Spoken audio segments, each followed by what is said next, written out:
శ్రీ రేణుక ఎల్లమ్మ తల్లి జ్యోతిష్యాలయం. ముఖం చూసి జ్యోతిష్యం చెప్పబడును. మీ పేరు బలము, మీ భవిష్యత్తులో జరిగేది జరగబోయేది చెప్పబడును.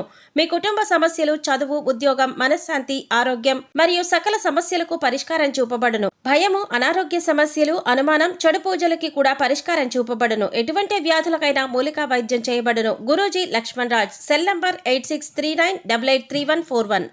ఓం శ్రీ మాత్రే నమః. ఛానల్లోకి స్వాగతమండి. వృశ్చిక రాశి వారు చేయవలసిన పూజ ఒకటి మిగిలిపోయింది. అందుకే లైఫ్ సెటిల్ కావట్లేదు. అయితే ఆగస్టు 3-4 తేదీల్లో ఈ రాశి వారు ఎటువంటి ఫలితాలను పొందబోతున్నారో, మీ లైఫ్ సెటిల్ కాకపోవటానికి కారణం ఏమిటి, అలాగే మీరు బాకీ పడ్డ పూజ ఏంటి, ఆ పూజ ఏ విధంగా చేయాలి, బాకీ పడ్డ పూజను పూర్తి చేసిన తర్వాత మీరు ఎటువంటి ఫలితాలను చూస్తారు అనే వివరాలను కూడా ఈ వీడియోలో మనం తెలుసుకుందాం. కానీ అంతకంటే ముందుగా మీరు కనుక మన ఛానల్ని ఇప్పటి వరకు సబ్స్క్రైబ్ చేసుకోకపోతే సబ్స్క్రైబ్ చేసుకుని పక్కనే ఉన్న బెల్ ఐకాన్ నొక్కి ఆల్ సెలెక్ట్ చేసుకుంటే మేము ఇలాంటి వీడియోస్ అప్లోడ్ చేయగానే ముందుగా మీ మొబైల్కి నోటిఫికేషన్ వస్తుంది. ఈ రాశివారి మనసు చాలా నిర్మలంగా ఉండి నిష్కల్మషమైన మనసుతో కల్లా కపటం లేకుండా మాట్లాడుతూ మిత్రులకు ఉపయోగకరం చేయటానికి ముందుంటారు. తాము కష్టాల్లో ఉన్నప్పటికీ కూడా ఎదుటివారికి ఏదో ఒక విధంగా సహాయపడాలి అనే ఆలోచన ఎక్కువగా కలిగి ఉంటారు. ఈ మంచితనం కారణంగానే భగవంతుడు మిమ్మల్ని ఎల్లప్పుడూ రక్షిస్తూ ఉంటాడు. అయితే ఇప్పుడు చెప్పబోయే ఈ చిన్న పరిహారం చేసుకోవటం వల్ల మీకున్నటువంటి గ్రహదోషాలు, నరదృష్టి, నరపీడ ఇలా అనేక రకాల నకారాత్మక శక్తుల నుంచి మీరు బయటపడొచ్చు. అలాగే మీ ఆర్థిక పరిస్థితి కూడా మెరుగుపడుతుంది. ఇప్పుడు చెప్పబోయే వాటిలో మీకు అనుకూలంగా ఏ పరిహారాన్ని ఆచరించినా సరిపోతుంది.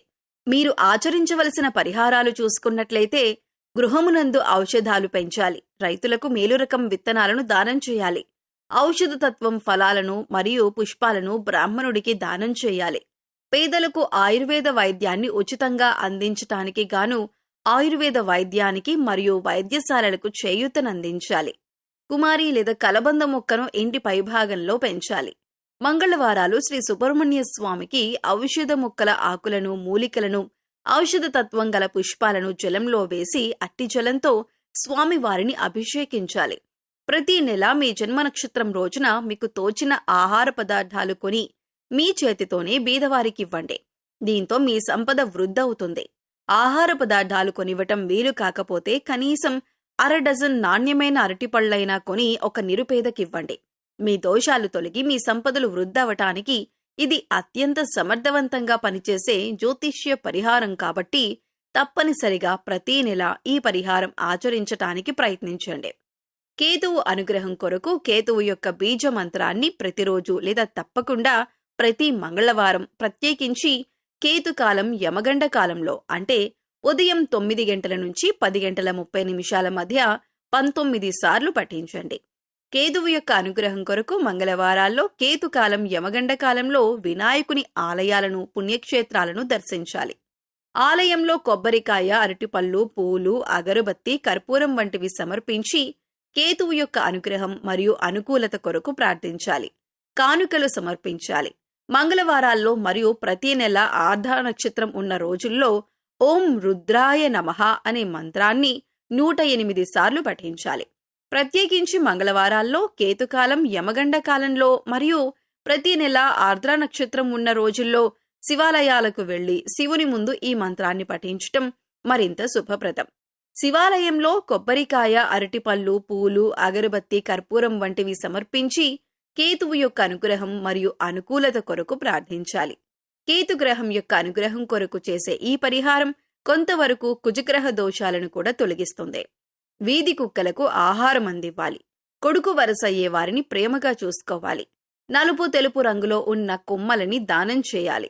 ఈ యొక్క అనుగ్రహం కొరకు మంగళవారాల్లో సాంబ్రాణి, నువ్వుల చెట్టు ఆకులు, మారేడు పట్ట, ఏనుగు దంతం వీటిలో ఏది లభించినా వాటిని మీరు నీళ్లల్లో వేసి కాచి ఈ నీటితో స్నానం చేయాలి. కేతువు యొక్క అనుగ్రహం కొరకు మంగళవారాల్లో వైఢూర్యం, నువ్వుల నూనె, శాలువ, కస్తూరి, ఉలవలు, ఎరుపు రంగు లేదా బ్రౌన్ రంగు వస్త్రం మరియు ఆర్థిక విరాళాలు వీటిలో ఏదైనా ఒకటి దేవాలయాలు, ఆలయ పూజారులు, అనాథ శరణాలయాలు మరియు అత్యంత పేదరికంలో ఉన్న వ్యక్తులకు దానం చేయండి. లేదా మీరు ఇవ్వగలిగినంత ఆర్థిక విరాళం ఆన్లైన్లో చెల్లించండి. దాని ద్వారా ఏదైనా ప్రసిద్ధ ఆలయానికి పంపండి. కేతువు యొక్క విశేష అనుగ్రహం కొరకు కేతువు యొక్క వస్తువుల దానం, కేతు గ్రహానికి సంబంధించిన వస్తువులతో స్నానం, దేవాలయాల సందర్శన, కేతువు యొక్క అనుగ్రహాన్ని ప్రసాదించే మంత్రాలు మరియు స్తోత్రాల పఠనం వంటివి అశ్విని, మఖ మరియు మూలా నక్షత్రాలు మంగళవారంతో కలిసి వచ్చే రోజుల్లో ప్రత్యేకించి కేతుకాలం సమయంలో చేయండి. మంత్ర జపం రాత్రి సమయంలో చేయటం శుభప్రదం. అలా వీలు కాకపోతే మీకు కుదిరిన సమయంలో చేయొచ్చు. కాకపోతే ప్రతిరోజు ఒకే సమయంలో మంత్ర జపం చేయాలి. స్నానం చేసి శుభ్రమైన సాంప్రదాయ బట్టలు ధరించి తూర్పు దిక్కున కాని ఉత్తర దిక్కున కాని చూస్తూ ప్రతిరోజు ఒకే చోట మంత్ర జపం చేయాలి. బీజ మంత్రాలను బిగ్గరగా పైకి పలకకూడదు కాబట్టి మనసులోనే మంత్ర జపం చేయాలి. పుష్పాలు మరియు పండ్లు గ్రామానికి తూర్పు దిశలో గల దేవాలయంలో పూజార్థమై బహూకరించాలి. తూర్పు దిశలో దేవాలయం లేనట్లయితే గ్రామంలో గల ఏదైనా ఒక దేవాలయంలో బహూకరించాలి. ప్రతి గురు మరియు శుక్రవారాల్లో చేపలకు ఆహారం వెయ్యాలి. డబ్బులిచ్చి జీవించి ఉన్న చేపలు కొని వాటిని తిరిగి నీటిలో వదిలేయాలి. అత్తరు మొదలగు సుగంధ ద్రవ్యాలను బ్రాహ్మణుడికి శుక్రవారం నాడు దానం చేయాలి. దేవాలయాలకు అగరవత్తులు, ఇతర సుగంధ ద్రవ్యాలు, గులాబీ జలం మరియు విగ్రహాలకి అలంకారానికి కావలసిన సామాగ్రిని కొనివ్వాలి. శుక్రగ్రహం వల్ల కూడా కష్టాలు రాకుండా ఉండటానికి శుక్రుని అనుగ్రహం కొరకు శుక్రుని యొక్క బీజమంత్రాన్ని ప్రతిరోజు తప్పకుండా లేదా ప్రతి శుక్రవారం 16 సార్లు పఠించండి. శుక్రగ్రహం యొక్క అధిష్టాన దైవం శ్రీ మహాలక్ష్మి అమ్మవారు. శుక్రుని యొక్క అనుగ్రహం కొరకు శుక్రవారం రోజుల్లో అమావాస్య తిథుల్లో శ్రీ మహాలక్ష్మీదేవి అమ్మవారిని పూజించాలి. శుక్రవారం రోజుల్లో ఈ శ్రీ మహావిష్ణు సమేత మహాలక్ష్మి ఆలయాలను, పుణ్యక్షేత్రాలను దర్శించాలి. ఆలయంలో కొబ్బరికాయ, అరటిపళ్ళు, పూలు, అగరబత్తి, కర్పూరం వంటివి సమర్పించి శుక్రుని అనుగ్రహం కొరకు ప్రార్థన చేయాలి. స్త్రీలను గౌరవించాలి. వివాహం కాని అమ్మాయిలకు త్వరగా వివాహం జరగటానికి సహకరించాలి. బొబ్బర్లతో ఆహార పదార్థాలు చేసి పేదలకు పంచాలి. గోవుకు బొబ్బర్లను నీటిలో నానబెట్టి తినిపించాలి. శుక్రవారం నాడు నియమంగా ఉండాలి. శుక్రవారం రోజున ఉపవాసం కూడా ఆచరించవచ్చు. శుక్రగ్రహ అనుగ్రహం పూర్తిగా లభించటం కొరకు శుక్రగ్రహ మంత్రాన్ని ప్రతిరోజు లేదా తప్పకుండా ప్రతి శుక్రవారం 16 సార్లు పాటించండి. ఏనుగులు మరియు గుర్రాలకు గ్రాసాన్ని సమకూర్చాలి. ఏనుగు మరియు గుర్రపు బొమ్మను లేదా పటాన్ని దక్షిణ గోడకు తూర్పు వైపు ముఖం ఉండేలాగా అమర్చాలి, తగిలించాలి. శ్రీ సూర్య భగవానుని ఆరాధన వీరికి శుభ ఫలితాలనిస్తుంది. సూర్యుని అనుగ్రహం కొరకు బీజమంత్రాలను ప్రతిరోజున తప్పకుండా ప్రతి ఆదివారం 7 సార్లు పఠించండి. సూర్యుని అనుగ్రహం కొరకు శివాలయాలను, శివుని పుణ్యక్షేత్రాలను ఆదివారాలు దర్శించండి.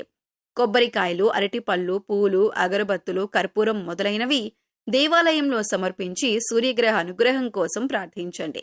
సూర్యుని అనుగ్రహం కొరకు ఆదివారంలో కుంకుమ పువ్వు, రక్తచందనం, మణిశీల, యాలకులు, దేవదారు, పట్టివేళ్లు, యష్టి, మధుకం, ఎర్ర పుష్పాలు, ఎర్ర గన్నేరు పువ్వులు వీటిలో మీకు లభించిన వాటిని నీళ్లల్లో వేసి కాచి ఈ నీటితో స్నానం చేయాలి.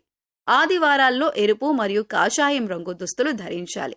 అంతేకాకుండా సూర్యుని అనుగ్రహం కొరకు శుభతిథి ఉన్న ఆదివారాల్లో గోధుమలు, బెల్లం, కండ చక్కెర, కంచు, రాగి, రక్తచందనం, పద్మాలు మరియు ఆర్థిక విరాళాలు వీటిలో ఏదైనా ఒకటి దేవాలయాలు, ఆలయ పూజారులు, అనాథ శరణాలయాలు మరియు అత్యంత పేదరికంలో ఉన్న వ్యక్తులకు దానమివ్వండి.